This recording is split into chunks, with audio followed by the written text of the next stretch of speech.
Use me, Spirit of the living God, fall afresh on me. Break me, mold me, fill me, and use me. Use me, Spirit of the living God, fall afresh on me. Break me, mold me, fill me, use me. Use me, Spirit of the living God, fall afresh on me. Break me, mold me, fill me, and use me.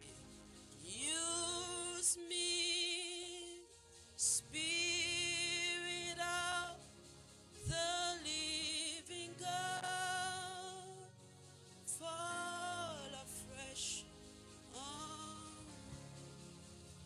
Father, this is our prayer tonight, that you break us, remold us to your taste, that you fill us and you use us in the name of Jesus. This is our cry tonight. Please grant us our desire. This is our desire. Grant us our requests, that you break us, mold us, fill us, and use us. We know that you cannot fill us if you have not broken us. Jesus said, when they told the disciples that, they told him that his disciples are not fasting, they are not praying. He said, you cannot put a new wine inside an old wine skin. He said, because it will break it and it will be wasted. So, the understanding about it is that before God will pour a new wine, He will first break the wine skin and remold it to the taste, to His own taste, before pouring.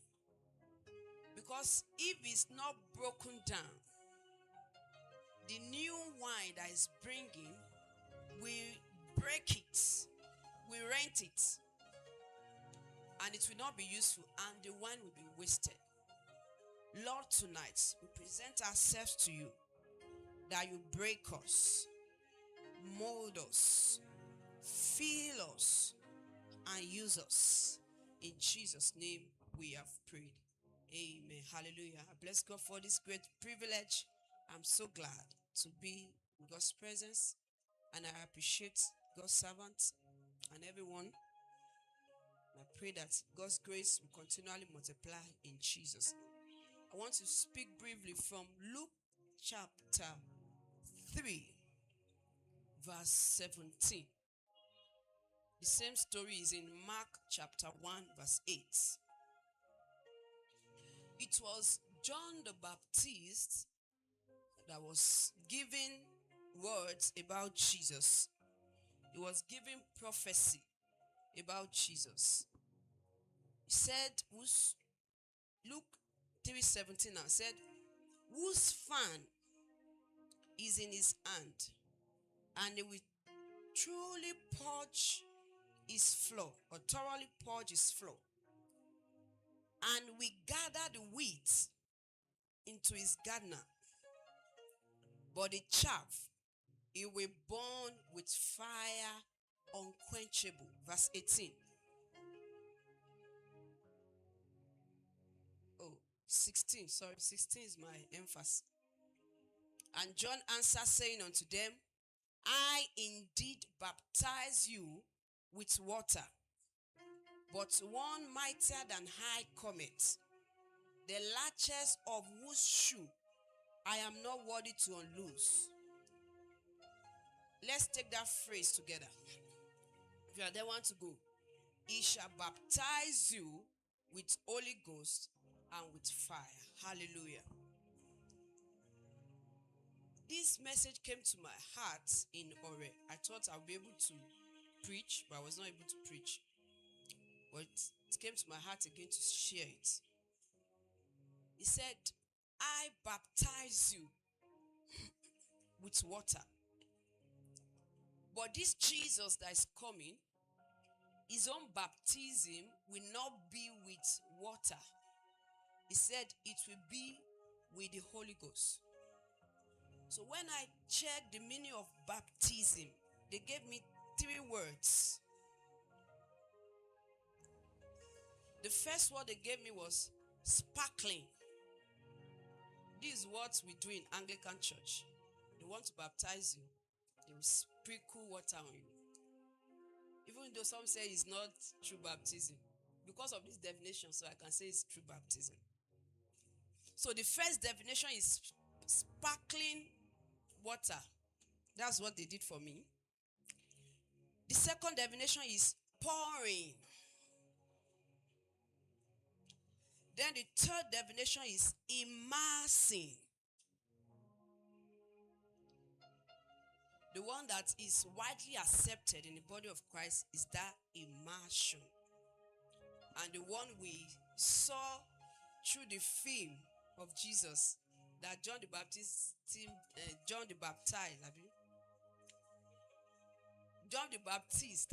did was to immerse people. So he now said that his own, I want to speak on those 3 categories. It means that Jesus can baptize you in either of these 3 categories. You can receive your own baptism by sparkling. You can receive your own baptism by pouring. And you can receive your own baptism by immersion. So, that immersion is what I want to emphasize on.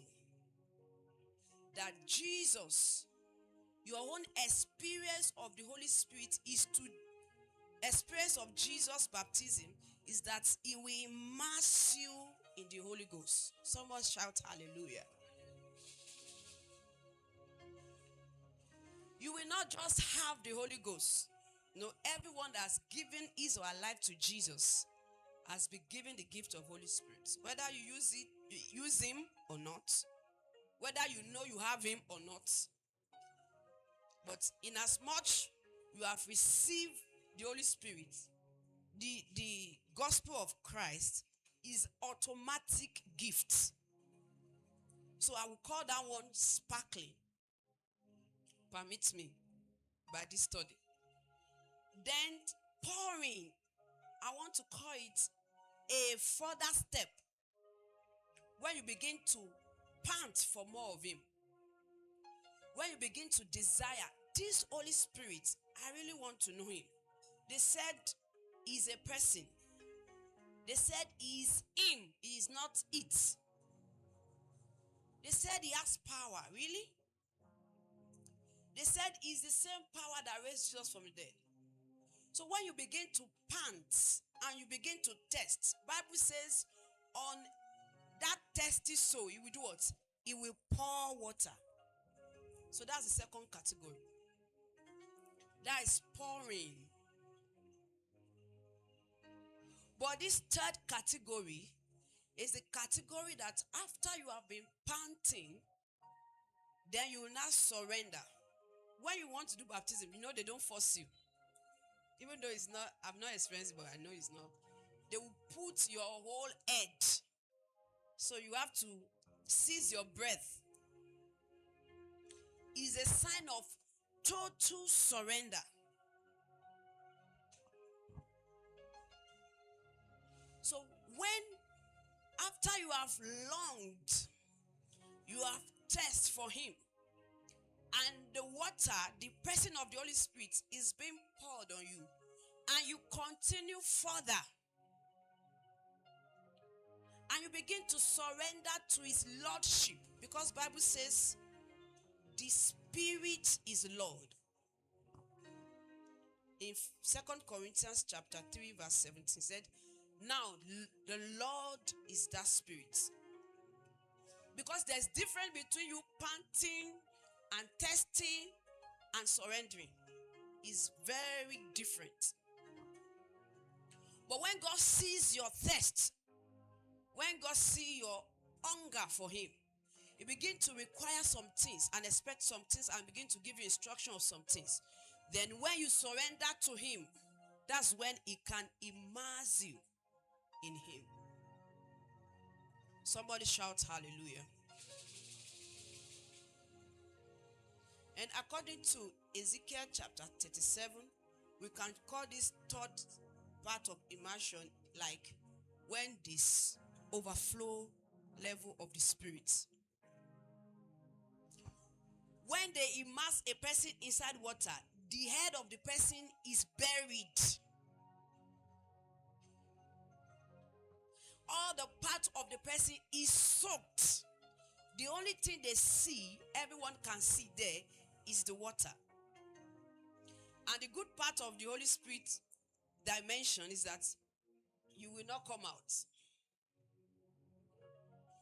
Somebody shout hallelujah. You stay there. That's where you are safe.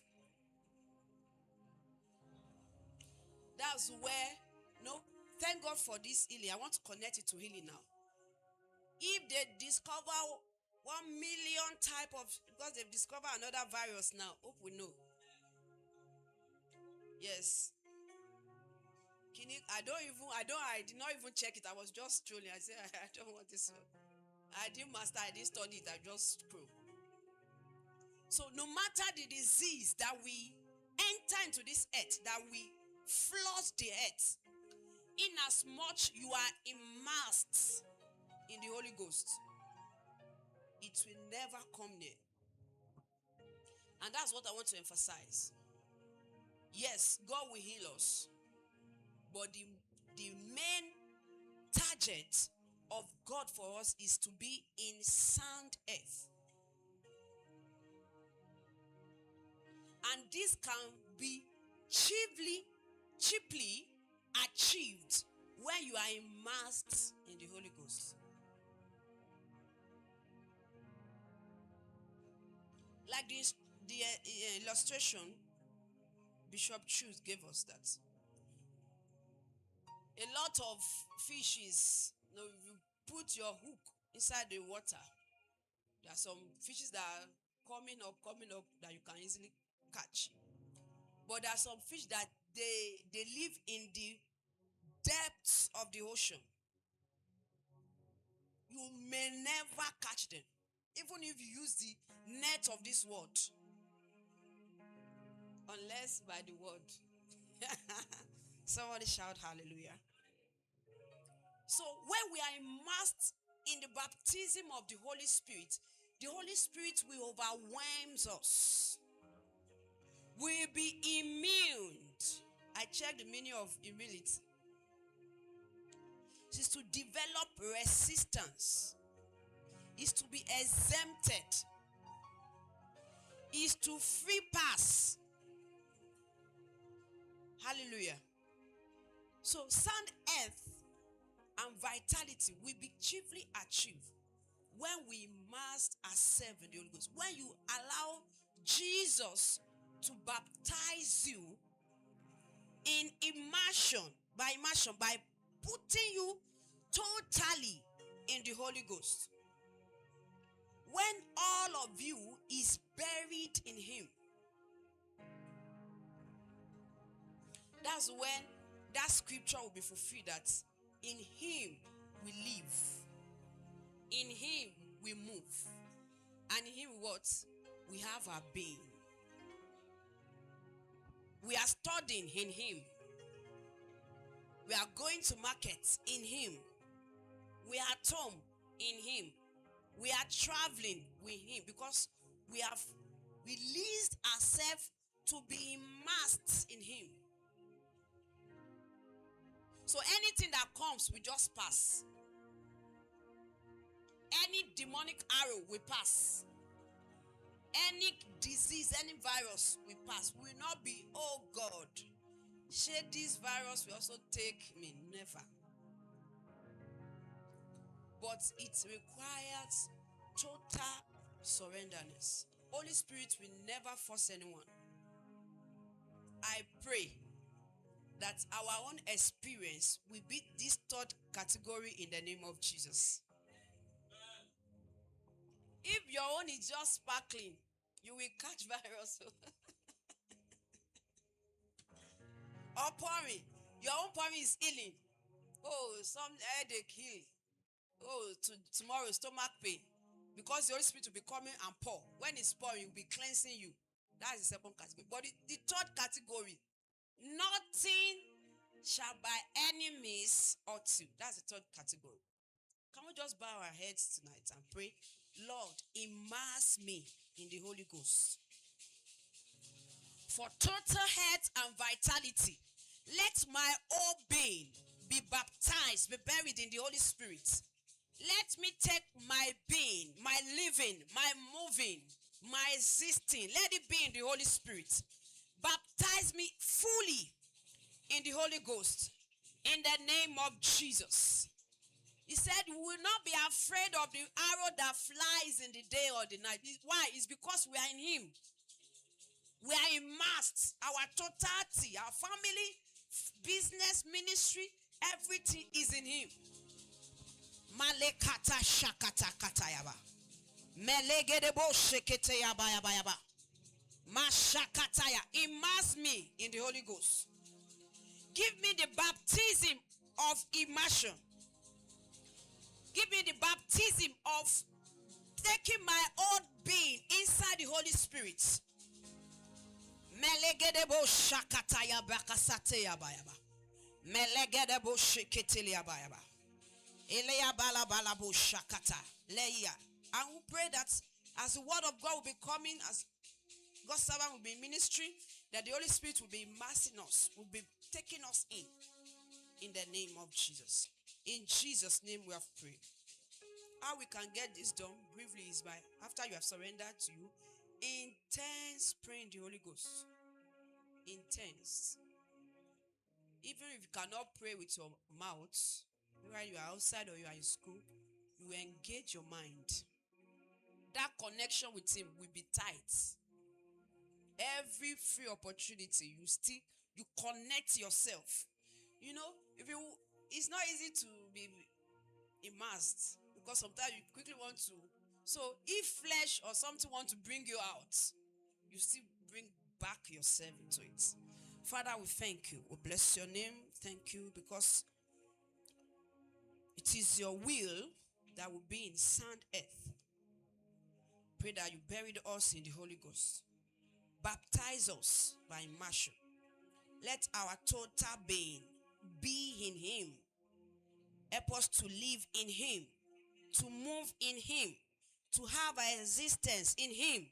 In the name of Jesus. Any arrow, any sickness, I want to jam this head. We see us and pass. In the name of Jesus. Thank you, loving Father. So continue with us. In Jesus' name we have prayed. Amen. Can we celebrate God as we invite